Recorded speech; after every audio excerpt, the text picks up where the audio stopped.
चलिए खबरों में आगे बढ़ेंगे। 23 जून को पटना में विपक्षी दलों की ये बड़ी बैठक, पहले 12 जून को होने वाली थी ये बैठक। तो विपक्षियों की बैठक में कांग्रेस नेता राहुल गांधी होंगे शामिल, खड़गे, ममता, केजरीवाल समेत कई नेता इसमें शामिल होंगे। होने वाली बैठक में लेफ्ट के कई नेता भी होंगे शामिल, सीताराम येचुरी, डी राजा, दीपांकर भट्टाचार्य जैसे नाम भी शामिल होंगे। तो नीतीश कुमार की पहल पर बैठक का आयोजन हो रहा है। तो 12 जून को ये बैठक होनी थी, लेकिन अब ये 23 जून को बैठक होगी। इस दौरान कई बड़े चेहरे जो विपक्ष में मौजूद हैं वो इस बैठक में नजर आएंगे। तो बिहार में ये बैठक होने जा रही है। तो लगातार तमाम कोशिशें नीतीश कुमार कर रहे थे और इसके बाद देखिए बिहार में ये बैठक जहां पर सभी बड़े चेहरे मौजूद होंगे, नीतीश कुमार की पहल पर ये बैठक होने जा रही है। तो 23 जून को पटना में विपक्षी दलों की ये बड़ी बैठक होगी जहां पर तमाम विपक्षी चेहरे नजर आएंगे और इस बैठक में क्या कुछ महत्वपूर्ण होता है और कितनी विपक्षी एकजुटता नजर आती है ये देखना होगा। लेकिन जो तारीख थी उसमें बदलाव किए गए हैं। तो 23 जून को अब ये बैठक होगी जिसमें खड़गे, ममता, केजरीवाल, राहुल गांधी समेत कई बड़े चेहरे नजर आएंगे। लेफ्ट के भी कई नेता इस बैठक में पहुंचेंगे। सीताराम येचुरी, डी राजा, दीपांकर भट्टाचार्य जैसे नाम शामिल होंगे। अब बात उत्तर प्रदेश की करेंगे जहां पर केजीएमयू पहुंचे CM Yogi Adityanath. Trauma centre में घायलों से मुख्यमंत्री योगी ने की मुलाकात। तो घायलों से मिलकर मुख्यमंत्री ने जाना हालचाल। घायल बच्ची लक्ष्मी से भी मिले मुख्यमंत्री योगी आदित्यनाथ। घायल बच्ची का सीएम ने जाना हालचाल। घायल बच्ची को सीएम योगी ने चॉकलेट भी दी। तो पीड़ित परिजनों से भी सीएम ने मुलाकात की है। तो डीजीपी, एडीजी जोन, जिला अधिकारी इस दौरान मौजूद रहे। तो भारी सुरक्षा के बीच सीएम योगी आदित्यनाथ केजीएमयू पहुंचे जहां पर घायलों से मुलाकात की। तो कोर्ट में हुए जीवा हत्याकांड में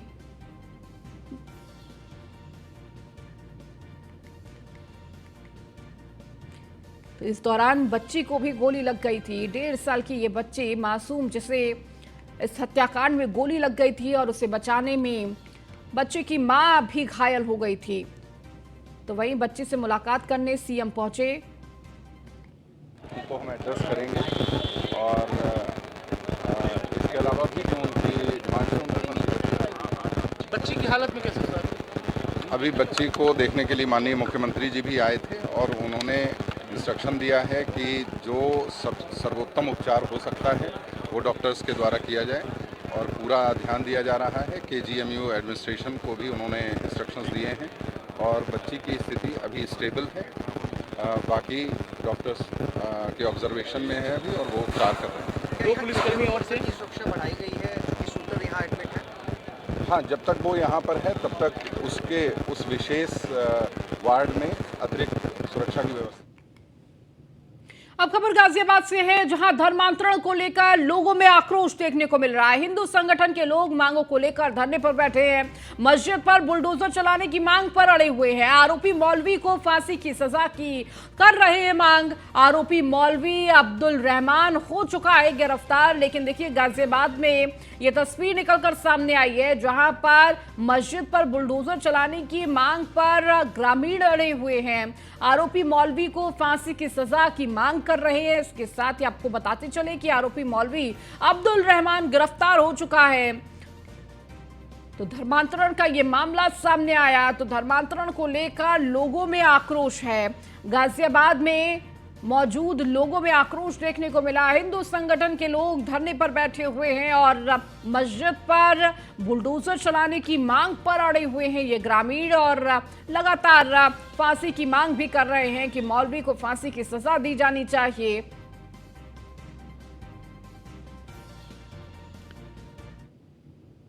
अब खबर आगरा से है जहां पेपर देने आए छात्रा पर अध्यापकों का कहर। अध्यापक ने छात्र को बुरी तरीके से पीटा।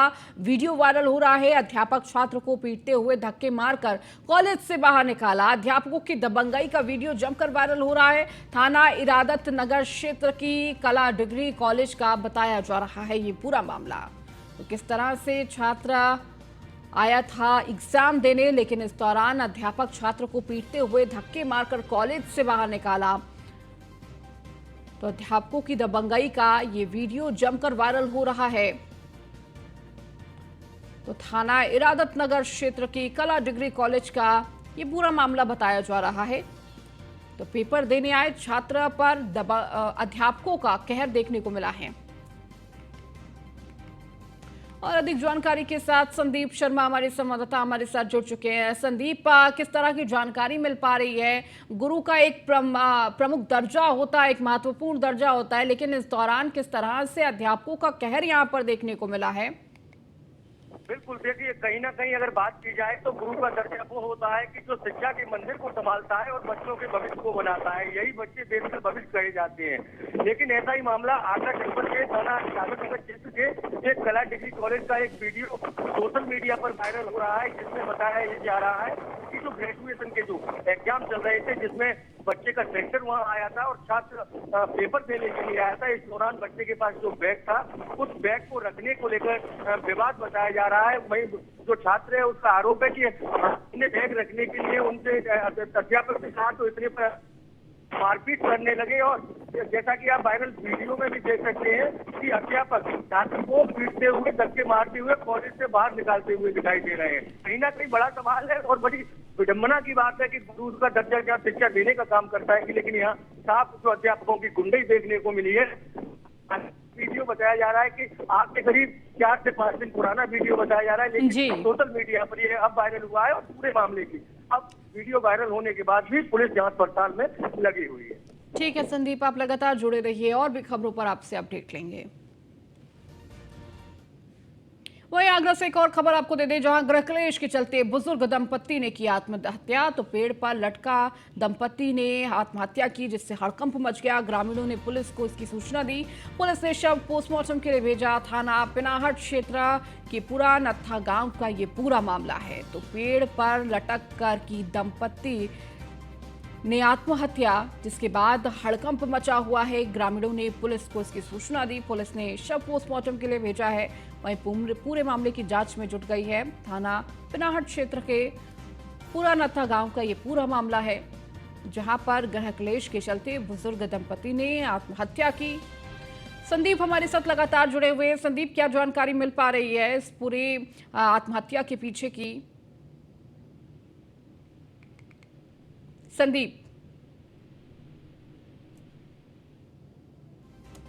तो संदीप से हम तमाम अपडेट लेंगे, लेकिन उससे पहले आपको बता रहे हैं कि किस तरह से गृह कलेश के चलते बुजुर्ग दंपति ने आत्महत्या की है। तो पेड़ पर लटक कर की दंपति ने आत्महत्या, जिसके बाद गांव में हड़कंप मच गया।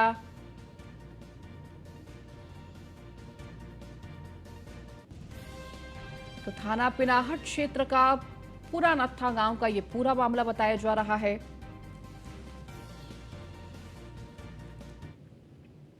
अब खबर संभल से, जहां एक और लव जिहाद का मामला सामने आया है। हिंदू लड़की का धर्मांतरण कराने संभल पहुंचा महाराष्ट्र का युवक।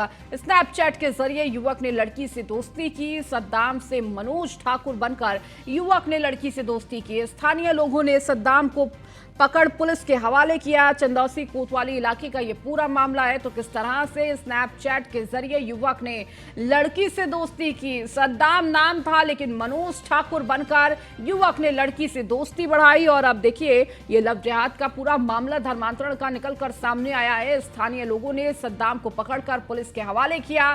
चंदौसी कोतवाली इलाके का ये पूरा मामला है, जहां पर एक और धर्मांतरण की तस्वीर निकलकर सामने आई, लव जिहाद की तस्वीर निकलकर सामने आई, जहां एक युवक जो हिंदू लड़की का धर्मांतरण कराने महाराष्ट्र से संभल पहुंचा।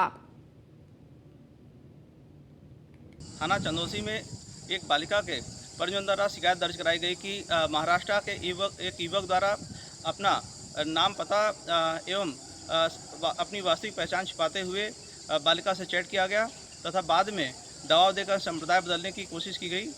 इस संदर्भ में परिजनों के तहरीर के आधार पर अभियोग पंजीकृत कर लिया गया है। साथ ही आरोपी युवक को गिरफ्तार कर साक्ष्य के आधार पर अग्रिम कठोर विधिक कार्रवाई की जाएगी। थाना चंदौसी में हमें आज था सर, मैं पढ़ाई करने के लिए आया था।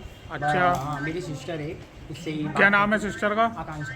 आकांक्षा। आकांक्षा से कैसे मुलाकात हुई तुम्हारी? हाँ, सिर्फ नॉर्मली हम एक चैट पे ही मिले थे, कौन सी चैट पे? स्नैपचैट पे। स्नैपचैट से।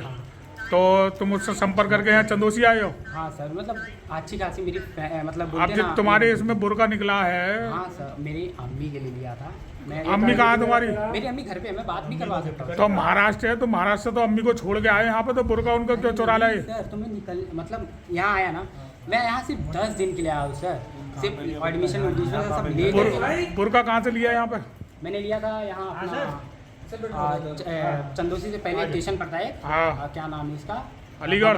और अधिक जानकारी के साथ मुजम्मिल दानिश हमारे संवाददाता हमारे साथ जुड़ चुके हैं। मुजम्मिल, ये पूरी क्या जानकारी मिल पा रही है? देखिए, लव जिहाद और धर्मांतरण की बात कही जा रही है, अभी तक आरोपी की तरफ से क्या कुछ कहा गया इस पूरे मामले को लेकर? मैं आपको बता दूं कि अभी संभल में ये दूसरा केस 12 घंटे बाद फिर सामने आया है, जहां पर जिस तरह से लव जिहाद का मामला बताया जा रहा है। फिलहाल पुलिस ने इसको गिरफ्तार किया, इससे पूछताछ करी। स्नैप चैटिंग द्वारा ये दोस्ती कर रहा था, महाराष्ट्र का रहने वाला है। फिलहाल जिस तरह से उसकी तलाशी ली गई तो उसके बैग में बुरखा भी पाया गया है, जिससे देखा गया कि कहीं ना कहीं वो यहाँ का आकर लड़की का धर्मांतरण कराकर उसको यहाँ से ले आने की कोशिश कर रहा है। फिलहाल उससे पुलिस पूछताछ कर रही है और जिस तरह से ये जो मामला है लव जिहाद से जुड़े हुए, और वहाँ पर भाजपा के कुछ लोग पहुंचे हैं और वहाँ पर उन्होंने पुलिस से तहरीर भी दी है, उसके आधार पर पुलिस कार्रवाई कर रही है। ठीक है मुजम्मिल, बहुत शुक्रिया इस जानकारी को देने के लिए। वहीं मेरठ में हरियाणा की स्वास्थ्य विभाग का छापा, प्रखर अल्ट्रासाउंड सेंटर पर स्वास्थ्य विभाग का छापा। भ्रूण लिंग जांच की शिकायत हुई थी छापेमारी, तो महिला डॉक्टर को भ्रूण लिंग परीक्षण कराते पकड़ा गया। मामले में पुलिस प्रशासन ने बड़ी कार्रवाई की है। डॉक्टर मनीषा जैन के अल्ट्रासाउंड सेंटर पर की गई कार्रवाई, कई आपत्तिजनक सामान मिले हैं जिनको सील कर दिया गया है। तो महिला डॉक्टर को भ्रूण लिंग परीक्षण करते पकड़ा गया। तो अल्ट्रासाउंड सेंटर में ये बड़ी छापेमारी, मामले में पुलिस प्रशासन ने ये बड़ी कार्रवाई की है। तो डॉक्टर मनीषा जैन के अल्ट्रासाउंड सेंटर पर यह कार्रवाई।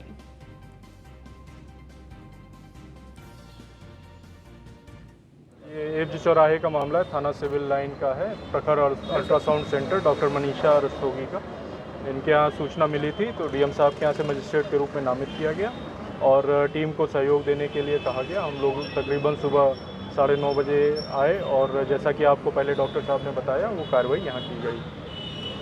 सर कितने लोग यहाँ तक लिए गए हैं, क्या क्या कार्रवाई? यहाँ पर एक महिला डॉक्टर और 2 महिला रिसेप्शनिस्ट हैं जो इस पूरे ऑपरेशन में इन्वॉल्व पाई गई हैं। उनके विरुद्ध नियमानुसार कार्रवाई की जा रही है। कहाँ के रहने वाले? एक दलाल के माध्यम से इस क्लिनिक पे भ्रूण लिंग जांच का खेल चल रहा है, तो हमने एक इन्फॉर्मर के थ्रू इनसे संपर्क किया और इन्होंने 12,000 रुपये में सौदा किया। 12,000 रुपये देके हमने एक नकली ग्राहक बना के उस दलाल के साथ यहाँ भेजा। तो यहाँ पे आज इस क्लिनिक पे आने के बाद उन्होंने अंदर जो मैडम है, मैडम ने उस ग्राहक का लिंग जांच किया और लिंग जांच करके उसमें उनको लड़का होना बताया। ये पीएनडीटी एक्ट के तहत एक बहुत बड़ा जुर्म है और इस जुर्म में ये लोग भागीदार हैं और इनको पकड़ने में हमें बहुत सहयोग मिला है मेरठ जिला प्रशासन का। मैं धन्यवाद करना चाहूँगा DM Meerut, city magistrate Meerut और नोडल ऑफिसर पीएनडीटी मेरठ। इन लोगों का बड़ा सहयोग रहा है इस काम के लिए और इनके सहयोग के कारण ही हम लोग आज इस कार्रवाई को अंजाम। और अधिक जानकारी के साथ अतुल हमारे संवाददाता हमारे साथ जुड़ चुके हैं। अतुल, हरियाणा स्वास्थ्य विभाग की ये बड़ी कार्रवाई, देखिए किस तरह से इस तरह के सेंटर चलते हैं जहां पर लिंग परीक्षण किया जाता था, अभी भी समाज में इस तरह की चीजें हैं, लेकिन लगातार प्रशासन की कार्रवाई भी देखने को मिल रही है। देखिए, दिन निकलते ही अगर बात की जाए तो हरियाणा की टीम ने मेरठ में पहुंचकर छापेमारी की है, जिसमें मनीषा रस्तोगी के अल्ट्रासाउंड जो प्रखर अल्ट्रासाउंड सेंटर है उस पर कार्रवाई की गई है। और सबसे बड़ी बात यह कि जिस तरह से उत्तर प्रदेश सरकार और प्रदेश सरकार का अगर माना जाए तो सब इन चीजों पर रोक लगाई गई है। किसी भी तरह से किसी गर्भपात में बच्चे का लिंग टेस्ट नहीं कराया जाएगा। उसके बावजूद भी भारत सरकार के आदेश के बावजूद मेरठ में लिंग चेक करने का काम किया जा रहा था। भ्रूण का जो लिंग है उसको चेक करने का काम किया जा रहा था। उसी को लेकर के मेरठ में सुबह ही दिन निकलते ही हरियाणा की टीम ने पहुंचकर छापेमारी की है, जिसमें एक महिला डॉक्टर को, जो मनीषा रस्तोगी है, और उसके 3 सहयोगियों को गिरफ्तार किया गया है। पुलिस ने फिलहाल थाना सिविल लाइन में उनको पहुंचाया है। लगातार देखा जाए तो इसी तरह से काफी लंबे समय से शिकायत मिल रही थी। पुलिस का कहना है, वो जो अधिकारी हैं, डॉक्टर हैं, उनका कहना है कि लगातार हम मुखबरों की तलाश से यहाँ पर सूचना मिल रही थी, जिसके बाद पहुंच करके सुबह ही छापेमारी की गई है, मशीनों को सीज किया गया है और कुछ ऐसी सामग्री मिली है जो आपत्तिजनक है, उसको नहीं बताया गया। लेकिन सबसे बड़ी बात यह है कि जिस तरह से भारत सरकार के निर्देश के बावजूद मेरठ में लिंग। ठीक है अतुल, बहुत शुक्रिया इस जानकारी को देने के लिए। खबरों में आगे बढ़ेंगे, बात अमरोहा की करेंगे। अमरोहा में दिखाते हैं इस रफ्तार का कहर। तेज रफ्तार कार अनियंत्रित होकर खाई में पलटी। दोस्त की शादी समारोह से वापस लौट रहे थे कार सवार, कार चालक की मौत, कार सवार 4 लोग घायल हुए हैं। गुड़गांव की एक निजी कंपनी में काम करते हैं चारों घायल। नूरपुर में दोस्त की शादी समारोह में शामिल होने गए थे कार सवार। अमरोहा के मंडी धनौरा थाना क्षेत्र का ये पूरा मामला। तो कार चालक की इस दौरान मौत, कार सवार 4 लोग घायल बताए जा रहे हैं। गुड़गांव की एक निजी कंपनी में काम करते थे चारों घायल। तो नूरपुर में दोस्त की शादी समारोह में शामिल होने गए थे कार सवार। और अमरोहा के मंडी धनौरा थाना क्षेत्र का ये पूरा मामला, जहां पर कार पलटने से ये बड़ा हादसा, तेज रफ्तार का ये कहर अमरोहा में देखने को मिला है। तो तेज रफ्तार कार अनियंत्रित होकर खाई में पलटी। इस दौरान दोस्त की शादी में समारोह से वापस लौट रहे थे कार सवार बताया जा रहा है। तो कार चालक की दर्दनाक मौत, इस दौरान कार सवार 4 लोग घायल बताए जा रहे हैं। हापुड़ पुलिस कप्तान अभिषेक वर्मा कानून व्यवस्था बनाए रखने के लिए कभी सजग रहते हैं। इस दौरान हमारे संवाददाता ने अभिषेक वर्मा से खास बातचीत की है, आपको वो सुनाते हैं। हापुड़ एसपी अभिषेक वर्मा ने एक नई पहल की है। इस नई पहल में एक बारकोड हर जो है जिले के जितने थाने हैं उनके बाहर लगाया गया है। बताया जा रहा है कि जो मोबाइल खो जाते हैं, गुम हो जाते हैं, चोरी हो जाते हैं, उनको लिखने में जो है पुलिसकर्मी कोताही बरतते हैं, रिपोर्ट नहीं लिखते हैं, तो वो जो चक्कर काटने से बच जाएंगे। किस तरीके से ये बारकोड काम करेगा जानते हैं। खुद अभिषेक वर्मा जी जो है हमारे साथ हैं, बात कर सर किस तरीके से ये बारकोड काम करता है और किस तरीके से लोगों को इसकी जो है, ये उत्तर प्रदेश में बताया जा रहा है कि पहली बार इफेक्ट हुआ है। देखिए, कई बार ऐसा देखा जाता है कि किसी का मोबाइल गिर गया है, चोरी हो गया या खो गया है, तो उसको एफआईआर कराने में कई बार दिक्कतों का सामना करना पड़ता है और वो सही माध्यम नहीं ढूंढ पाता कि किस पोर्टल पे जाकर के इसकी कंप्लेन करनी चाहिए। ऐसे तो हमारे पास बहुत सारे पोर्टल हैं। हमारा यूपी पुलिस का खुद का भी पोर्टल है, आप जिसमें स्टोलन मोबाइल फ़ोन को आप रिकॉर्ड कर सकते हैं। लेकिन एक सुविधाजनक प्लेटफॉर्म देने के लिए हमने जिला स्तर पे ये एक मुहिम चलाई है एज अ पायलट प्रोजेक्ट, जिसमें हमने जितने भी हमारे थाने हैं, जितने भी हमारी चौकियाँ हैं और जितने भी हमारे आउटपोस्ट हैं, वहाँ हमने इन बारकोड्स को लगाया है स्कैन करने के लिए। और यदि किसी का भी फ़ोन गिर जाता है, चोरी हो जाता है, गुम हो जाता है, तो वो अपना डेटाबेस इसमें एक फिल करता है जो गूगल फॉर्म के माध्यम से हमारे पास आता है। और वो सभी आपकी डिटेल्स को हम यूज़ करके हम ये कोशिश करते हैं कि आपका जो खोया हुआ, चोरी हुआ मोबाइल फ़ोन है उसको। चलिए, इस बुलेटिन में फिलहाल इतना ही। बने रहिए न्यूज़ 1 इंडिया के साथ।